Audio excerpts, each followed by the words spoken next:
Students from Koʻolau Samuel M. Kamakau Public Charter School helped open the second annual Charter Schools Conference. So welcome our dedicated charter school leaders, our educators, and our advocates. Thank you for starting the year together in this space of learning, connection, and purpose. Nearly 150 participants from across the state gathered to learn from one another, highlight innovative practices, and celebrate the work of Hawaii's charter school community. E olu olu. Ho mai te paki paki for this year's Charter School Kumu 2026 Kāneʻohe Domingo. Kumu Kāneʻohe Domingo, a kindergarten teacher at Kamakau, is the first Hawaiian language immersion charter school teacher to receive this honor. One of the transformative pieces of my teaching, and I take my students on a kilo journey. We stay outside for about an hour, and we touch the aina, and we go into a deep dive of the mahalo and the aloha that we have for our aina at our kula. And we find the beauty and everything on our campus.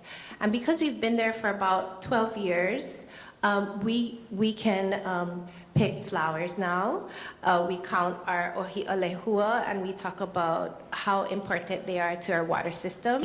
We feed our 3 goats on campus, but we also teach them how to pick the la'i and hold it properly and be maka'ala about what you're doing.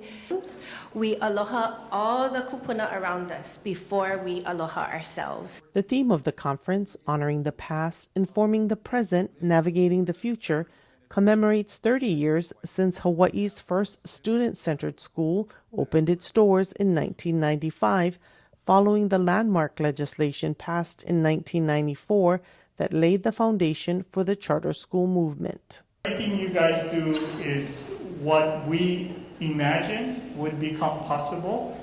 So just want to let you guys know that you guys today, 30 years later, still is the inspiration for being student-focused, being innovative, and finding ways to help our children learn, which is the number one priority. Keynote speakers, former Governor David Ige, who was the House Education Chair at the time, and former Senator Mike McCartney, who was the Senate Education Chair, shared reflections on the early days of the charter movement, offering historical and political insights.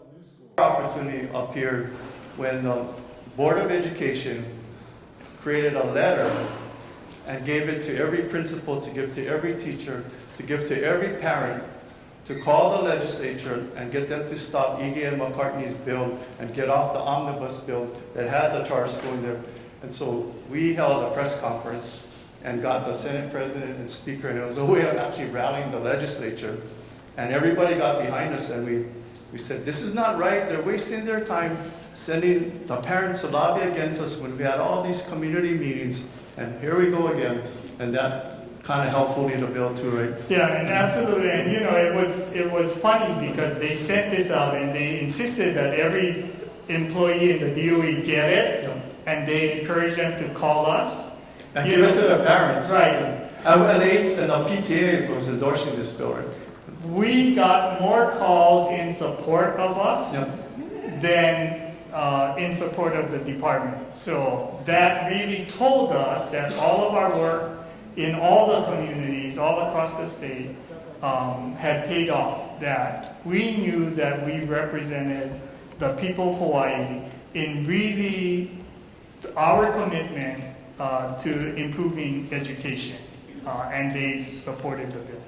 But that's what this legislation was meant to do, is to create innovation, right, Governor? Absolutely. To make the system better, not to say this part is bad, this one is good, but to create opportunities like magnet schools and others, because there's many styles of learning, many different communities, and Hawaii has always been that place. If you look at our Constitution and mandates, you know, Absolutely. not only Hawaiian education and language, but also diversity. And we wanted to support people doing schools differently, in whatever that meant. as long as they were committed to student achievement and managing the state resources well. Throughout the day, breakout sessions tackled everything from curriculum design and fiscal planning to supporting English learners, strengthening school facilities, and preparing for the upcoming renewal of charter contracts.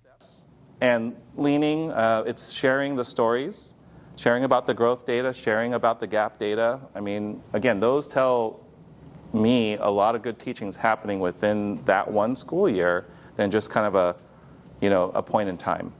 Networking activities brought educators together to exchange ideas, form new collaborations, and share what's working in their classrooms and communities. We should pledge advocacy for facilities funding, really by leveraging the current momentum and trends of charter school enrollment. As the final sessions wrapped up, school leaders remained focused and inspired. There aren't enough times during the year for everyone in the charter school Ohana to get together and enjoy each other's company. And I think that's real important considering the stress that they work under for the entire school year, not just in educating their kids, but in all the other operational issues that take place.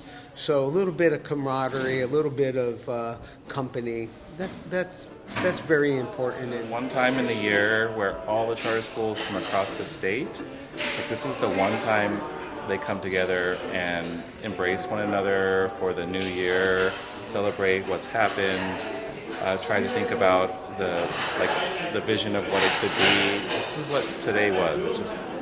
There was a lot of networking going on, a lot of collaboration, and just a lot of goodwill. Over the past 30 years, Hawaii charter schools have grown to 40 strong, continually evolving through innovation, collaboration, and a steadfast focus on student success.